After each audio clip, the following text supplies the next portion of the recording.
Turn the car around. Now. That's what my dad whispered to my mom on that quiet highway stretch. We were halfway to our family cabin, our first trip in years. The radio played soft jazz. My little brother had finally fallen asleep. And just like that, everything changed. Why? I asked. My dad's hands clenched the seat. Just please. Turn around. I'd never heard fear like that in his voice. My name is Haley Strickland. And if you think you know how this ends, stay tuned. Because when your parents beg you to run, but won't tell you what you're running from, what do you do with the silence? What do you do with the secrets they've buried in your name?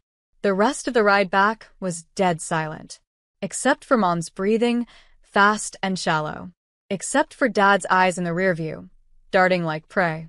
They didn't speak for 20 minutes. Then, I didn't think she'd be there, Mom whispered. She's always there, Dad muttered. She's never left. I turned my head. Who's she? They said nothing. Not when I asked again. Not when we stopped for gas. Not even when we got home and I begged them to talk. Instead, they locked the bedroom door. And I lay awake that night, hearing them argue in hushed tones. Something about a promise. Something about 30 years ago. Something about me. At 2:03 a.m., the door creaked open. My dad stood there. His face looked different in the dark. Older. Broken. He handed me a dusty photo. Edges curled, colors faded. 3 people stood smiling in front of the exact same cabin we were driving to. A man. A woman. And the girl. My jaw dropped. Because the girl in the photo? She looked exactly like me. Same freckles. Same dimple. Same birthmark on the collarbone. But the photo was dated. 1993. 6 years before I was even born. She had your name too, Dad whispered. Haley. I froze. He tucked the photo into my hand and said one thing before walking away. She died in that cabin. And the day you were born, she came back. I didn't sleep. Not because I was scared, but because I was staring at her. The girl in the photo. Same crooked smile. Same lazy eye. Same scar by the chin that I thought was mine alone. I turned the photo over. A note, scribbled in ink barely visible under the yellowing paper. For Haley. So you'll always remember who you were. Who I was. At breakfast, I laid the photo on the table between us. Talk. Dad just stared at it. Mom shook her head like it would rattle the memory loose. She was our first daughter, Mom finally said. She died at 7. The doctors said it was natural. But it wasn't, Dad added quietly. She drowned in the lake. Alone. At night. She wasn't supposed to be outside. But you said it was natural causes. That's what we told everyone. Even ourselves. But why hide it from me? Why pretend she never existed? My mom's hands trembled as she reached for her tea. Because the night you were born, we heard her voice again. I blinked. You mean spiritually? Like grief hallucination? No, my dad said, voice barely above a whisper. I mean we heard her. In the hospital. Clear as day. She said, Mommy, don't forget me again. My skin prickled. We thought we were losing our minds, Mom said. Until the nurse walked in holding you and dropped the chart. Because she said you looked like a ghost. I wanted to laugh. Scream. Say they were being ridiculous. But deep down, I remembered something. At age 4, I used to talk to someone at night. A girl who would sit by my window. I called her Mirror Haley. I thought it was just an imaginary friend.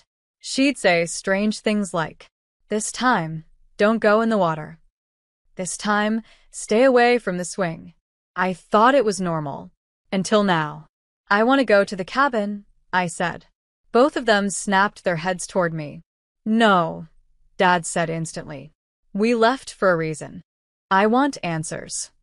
He hesitated, then quietly said, you don't search for what's already found you once. But that night, I packed my bag and slipped out the door. Because some stories don't wait for permission. They wait for return. The air around the cabin was still. Not peaceful. Not quiet. Still, like something was holding its breath. I hadn't been there in years, yet my hands knew exactly where the spare key was hidden. Under the rusted wind chime shaped like a sunflower. The one Mom said was just decoration. I unlocked the door. The wood groaned like it hadn't been touched in decades. Inside, everything was preserved. Too preserved. Couch cushions untouched. Cups still stacked. A drawing on the fridge. Faded crayon lines of a little girl by a lake. The name in the corner? Haley. I swallowed hard. I wandered room to room, heart thudding. Then I saw it. A small door I had never noticed before, tucked behind the hallway coat rack, covered in dust. Not just any door, a crawl space. I hesitated, reached for the knob. Locked. Something in me whispered, don't force it. So instead, I explored the basement. That's when I found the box. An old toy chest, covered in cobwebs. But it wasn't toys inside, it was journals. Dozens of them. Small, cloth-bound, each labeled. Haley, age 5. Haley, age 6. Haley, final. My fingers shook as I opened the last one. The final page read, "They think I'm sleeping, but I'm not. I heard them say I shouldn't be here anymore. That something's wrong with me. But I didn't do anything. I just told the truth." Below it, a child's drawing. 3 stick figures by a lake. One crossed out in red. The one labeled Haley. I stepped back. Suddenly, the floorboard creaked behind me. I spun around. No one. Just the heavy breath of silence. And the faint sound of dripping water from somewhere it shouldn't have been dripping. Then, the lights flickered. Once. Twice. Out. I froze. And in that pitch black, a whisper crawled across the room. It was soft. Childlike. "This time, don't let them lie." The air turned icy. My breath visible in clouds. The journal pages fluttered. And just before the lights returned, I saw her reflection. In the mirror behind me. Smiling. But I wasn't smiling. And I wasn't alone. I ran. Out of the basement. Up the stairs. Into the open air. But the forest around the cabin looked wrong. Taller. Thicker. Like it had grown overnight just to trap me inside. I stood on the porch, gasping. And that's when I saw the car. Parked halfway down the gravel road. Dad's truck. He was here. I barely made it to the front steps before I shouted, "Why didn't you tell me everything?" He didn't look surprised to see me. He looked resigned. "I told your mother this would happen," he muttered.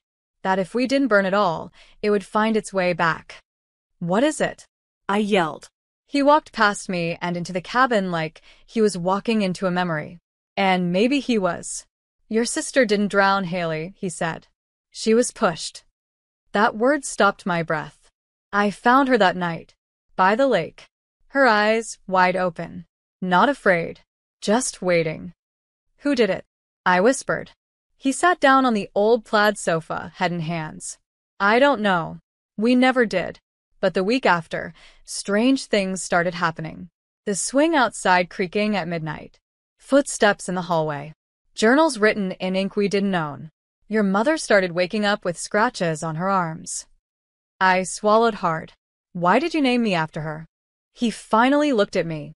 "Because the name came to me in a dream." She whispered it. I turned away. My skin felt too tight. "She's not just a ghost," I said.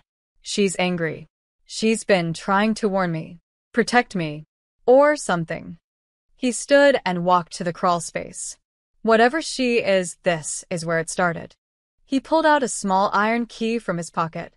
"Last time we opened this, we closed it forever. But maybe it's time." The key fit perfectly. The door groaned. Inside, the space was barely lit. Just one old trunk and a child's shoe. I picked up the shoe. A name was scribbled on the bottom. Adeline. "Who's Adeline?" I asked. Dad froze. That was her friend. The one she said pushed her. My heart dropped. Because that name, it was on the contact list of my phone. My childhood babysitter. The one who still called me on my birthday. The one Mom always avoided when she visited. The one who, 20 minutes before we turned around, had texted me, "Can't wait to finally see you again at the lake." I dropped the shoe. Adeline. The name echoed in my head like a forgotten lullaby twisted wrong. I pulled out my phone, scrolled to her last message. "Can't wait to finally see you again at the lake." I never replied. I hadn't even noticed it at the time. Now it felt like a warning disguised as a welcome. I turned to my dad. Why would she text me? After all these years? He looked pale. Because she thinks you're her friend. The one she never finished with. I backed away. You think she believes I'm Haley? She doesn't just believe it, he whispered. She's always believed it. Because something in her broke that night. I stared at the crawlspace trunk. A name was carved faintly on the lid. A+H= Forever Friends. I opened it. Inside were a pink sweater, size 6, a friendship bracelet broken, and a cassette tape labeled, "Last Day, Just Us." I found the old player tucked behind the trunk. Slid in the tape. Play. A child's voice giggled. Okay, it's recording. Another voice followed. Softer. Do you really have to move, Haley? No. Mommy said we can stay one more day. Silence. Then a whisper. If I can't keep you, I'll make sure no one else can. A splash. Then static. I dropped the player. Dad shut the crawlspace. We buried that tape years ago. It was in the trunk. No, Haley, we burned the trunk. I didn't answer. Because suddenly, my phone buzzed again. A photo. From an unknown number. Taken just now. Me. Standing at the cabin window. Except, I wasn't at the window. I was in the hallway. I bolted outside. Spun in every direction. No one. But then I heard it, a soft, sweet humming. From the trees. I turned slowly. A figure. Standing just at the edge of the forest. A woman. Long brown braid. Yellow sundress. Head tilted. It was Adeline. Older. But not. She raised her hand slowly and waved. And my body? It remembered. The same wave I saw every summer growing up. The same tilt of the head. She mouthed one thing before disappearing into the trees. Let's go back to where it ended. And for the first time in my life, I felt the weight of someone else's memory pulling me toward the lake. I didn't tell Dad where I was going. Some truths don't wait for permission. They burn through your skin until you chase them down barefoot. The trees grew tighter the closer I got to the water. Like nature itself was trying to rewind time. To drag me back to the moment I never lived, but somehow remembered. When the lake finally appeared, I stopped. The water was perfectly still. Not a ripple. Not a breeze. Just that haunting reflection of the sky. And something floating near the dock. A yellow sundress. She was waiting. Adeline turned when she heard my steps. She smiled like we were kids again. Except we never were. Haley, she said. Not a question. I'm not her, I replied. But even as I said it, part of me wasn't sure. She stepped closer, barefoot on the dock's wooden slats. You remember the swing? She asked. A memory surged, rope creaking, feet kicking skyward, her laughter rising like wind. I pushed you too hard once, she whispered. You cried. Then you forgave me. I blinked. That wasn't me. She tilted her head. But you have her eyes. I didn't reply. My heart thundered in my ears. She reached into her pocket and pulled out the bracelet. The one from the trunk. Whole again. I've been waiting to finish our promise. I'm not Haley. She stepped closer. Then why did you come? Because I had to. Because the voice in my head hadn't been just mine. Because the girl in the mirror wasn't just a ghost. She was me, split down the middle. You kept the bracelet, she said, voice trembling. Even after the lake. I glanced at my wrist and froze. There it was. The bracelet. I hadn't worn it. I hadn't even taken it from the trunk. But it was there. Tight. Familiar. Like it never left.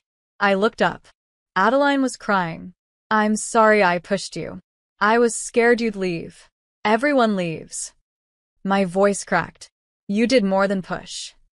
She nodded slowly. I know. Then she stepped back, toward the water, and whispered, this time, I'll go first. Before I could speak, she was gone, slipped beneath the surface like a thread pulled tight. The lake rippled, and then stillness. But something shifted in me.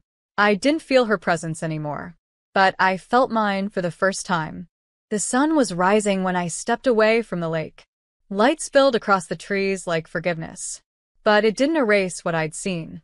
Or what I now knew. The girl in the photo. The one who looked like me. She hadn't haunted my life. She'd been sharing it. I walked back to the cabin slowly, unsure of what I'd say.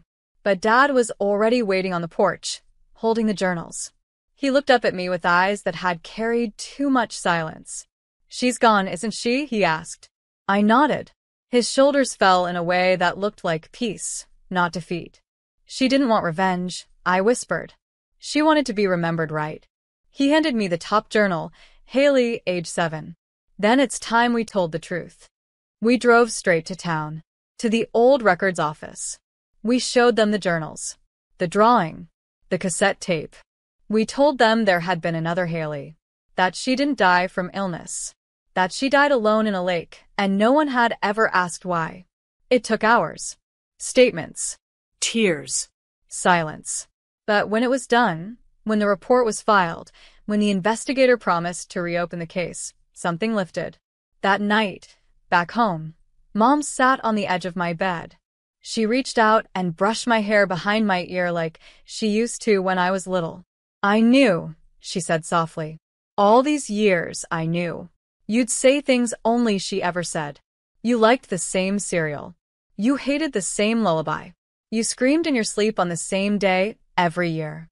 Her death day. I whispered. She nodded, eyes red. I was too afraid to love you fully. I thought if I did, I'd lose her all over again. I leaned in and held her. For the first time, really held her. Because the girl I'd been, and the girl they'd lost, were finally whole. Later that night, I opened the final journal again. On the very last page, something new had appeared. A line in neat, steady handwriting that hadn't been there before. Thank you. I can rest now. And below it, the two names. Haley and Adeline. Not crossed out. Not erased. Just written side by side. Together. 2 weeks later, we held a small memorial by the lake. No headlines. No cameras. Just truth.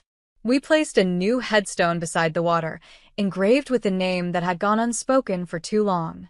Haley Strickland, forever 7. Loved. Remembered. Found. Adeline's case was harder. Her records were sealed, her guardians long gone. But in the town's archives, a forgotten file surfaced, a report about a child placed in temporary care near our lake the same summer Haley died. She had no family after that. Just a trail of foster homes and never-healed wounds. I asked to meet her one last time. But the mental facility where she'd been recently admitted told me. She passed away. Just 2 days after she saw me. Cardiac arrest. No warning. No pain. But part of me knows. She didn't die from her heart. She died from what had finally let go. And maybe that was enough. I returned to the cabin once more, alone this time. The lake was calm. Not haunted, just quiet. I stepped onto the dock, holding 2 bracelets. The one I had found, and a new one, identical, but never worn. I tied them together, placed them at the edge of the wood, and whispered, this time we finish it. A gust of wind lifted through the trees, warm, gentle. No chill. No whispers. Just stillness that didn't feel like fear anymore. On the way back home, I looked at my reflection in the rearview mirror.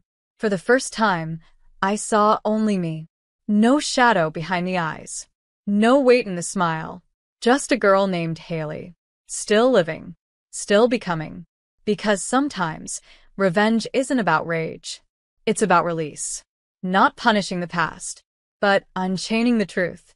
And when silence is broken, souls can finally sleep.